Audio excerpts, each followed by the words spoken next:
What is a telltale sign that someone is a selfish person?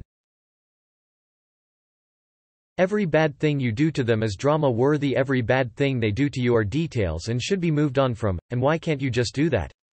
You're so dramatic. Edit after 14K. I never thought that being so upvoted would make me feel so sad. It's heartbreaking that so many people can relate to this.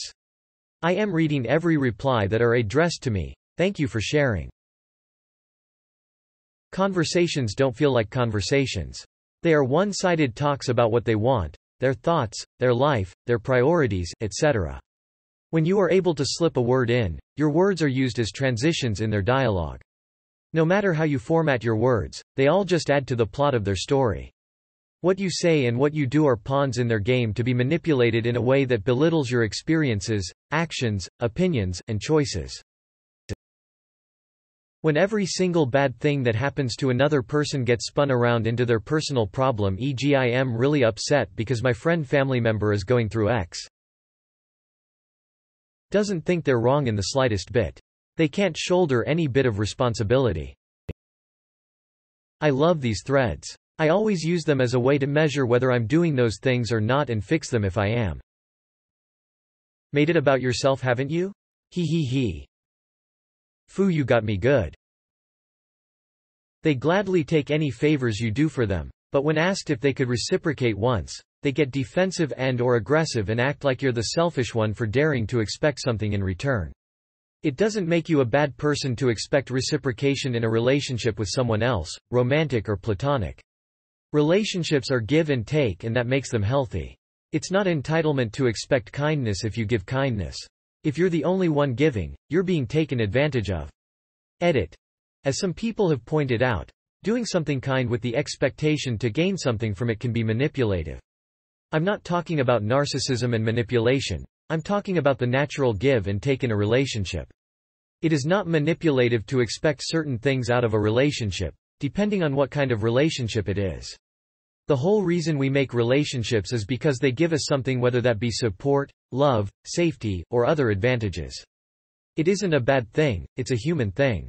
Typically, with give and take, if you notice a pattern of one person consistently taking without giving, the one taking is the problem, not the one giving.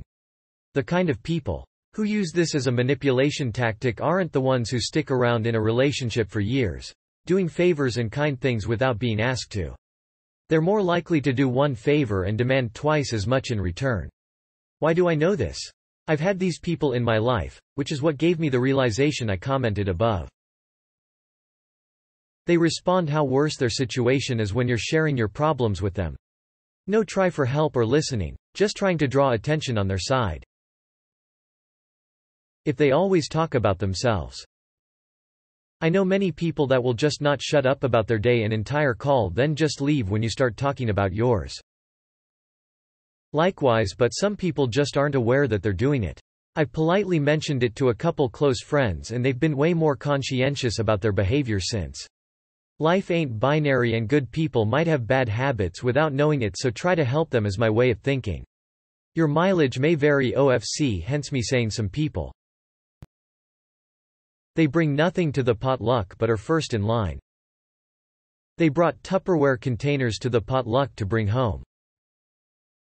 My ex was insanely selfish. Her dad gave her a $20K a month allowance. Paid for her mortgage on a penthouse in NYC while she went to Yale. He paid her car insurance. She had zero need for cash. All bills are paid. He also gave her a credit card with IM assuming no limit. 'Cause we bought a car on a whim once. But, I saw her steal $3 from a friend who was passed out. She'd steal panties from Walmart. She had a pile of cash in her bedroom. We once needed to pay for a delivery.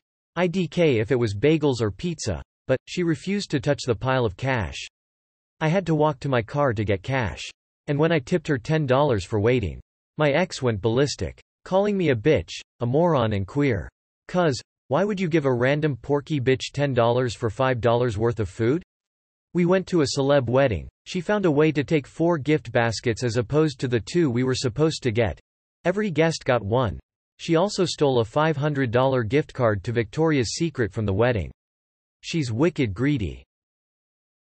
If you are in a group and there is one person that is constantly interrupting the middle of what you or anyone else is saying, generally to brag about themselves with a one-upper story, is generally a precursor to stop associating with them. I've met too many of them in my days, and they are more often than not happy to throw you under the bus whenever the opportunity arises. When anything that happens to them is the worst thing in the world, and whatever happens to you is not that bad and a waste of time talking about or dealing with. I know your mom died a month ago, but my best friend of 3 years died too, so I don't see why you are so sad all of the time. I think narcissism and selfishness go hand in hand, so there you go. Cliché answer, but I have found the return the shopping cart test to be pretty accurate. It is such a small thing, but it does tell you if a person thinks small things like that matter. For me, it's people who listen to loud tick-tock in public. Especially in relatively silent places. They don't remember the times people helped them, but remember clearly all the times they have helped others. They have that superpower to lead everything back to themselves. Even when you're actually talking about your own life or a specific problem of yours, they somehow make it that you start talking about them instead without even changing the topic.